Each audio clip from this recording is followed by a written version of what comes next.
खरूज पहला बाब।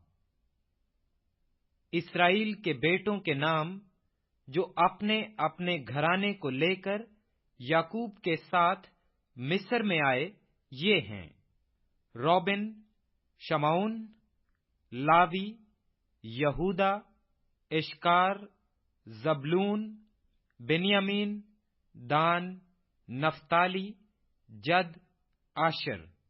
और सब जाने जो याकूब के सुलब से पैदा हुई 70 थीं। और यूसुफ तो मिस्र में पहले ही से था। और यूसुफ और उसके सब भाई और उस पुश्त के सब लोग मर मिटे। और इसराइल की औलाद बरोमंद और कसीरुल तादाद और फरावान और नहायत जोरावर हो गई, और वो मुल्क उनसे भर गया।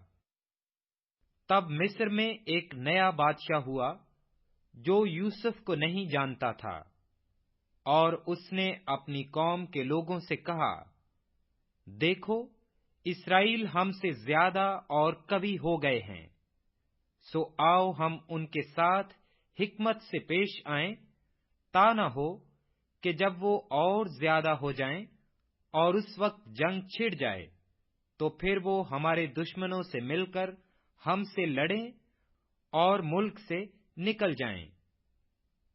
इसलिए उन्होंने उन पर बेगार लेने वाले मुकर्रर किए, जो उनसे सख्त काम लेकर उनको सताएं।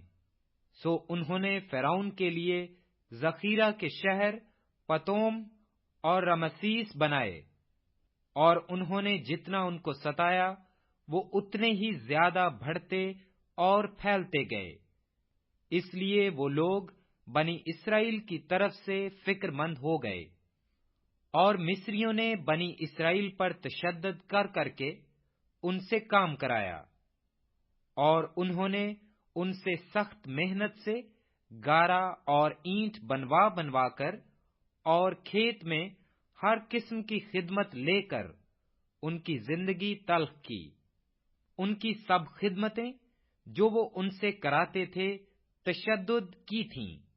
तब मिस्र के बादशाह ने इब्रानी दाइयों से, जिनमें एक का नाम सिफ्रा और दूसरी का नाम फोहा था, बातें की, और कहा कि जब इब्रानी औरतों के तुम बच्चा जनाओ और उनको पत्थर की बैठकों पर बैठी देखो, तो अगर बेटा हो तो उसे मार डालना, और अगर बेटी हो तो वो जीती रहे। लेकिन वो दाइयां खुदा से डरती थीं, सो उन्होंने मिस्र के बादशाह का हुक्म ना माना, बल्कि लड़कों को जीता छोड़ देती थीं। फिर मिस्र के बादशाह ने दाइयों को बुलवाकर उनसे कहा, तुमने ऐसा क्यों किया कि लड़कों को जीता रहने दिया? दाइयों ने फिरौन से कहा, इब्रानी औरतें मिस्री औरतों की तरह नहीं हैं। वो ऐसी मजबूत होती हैं कि दाइयों के पहुंचने से पहले ही जनकर फारिग हो जाती हैं। बस खुदा ने दाइयों का भला किया, और लोग बढ़ते और बहुत जबरदस्त हो गए। और इस सबब से कि दाइयां खुदा से डरी, उसने उनके घर आबाद कर दिए। और फिरौन ने अपनी कौम के सब लोगों को ताकीदन कहा कि उनमें जो बेटा पैदा हो, तुम उसे दरिया में डाल देना, और जो बेटी हो उसे जीती छोड़ना।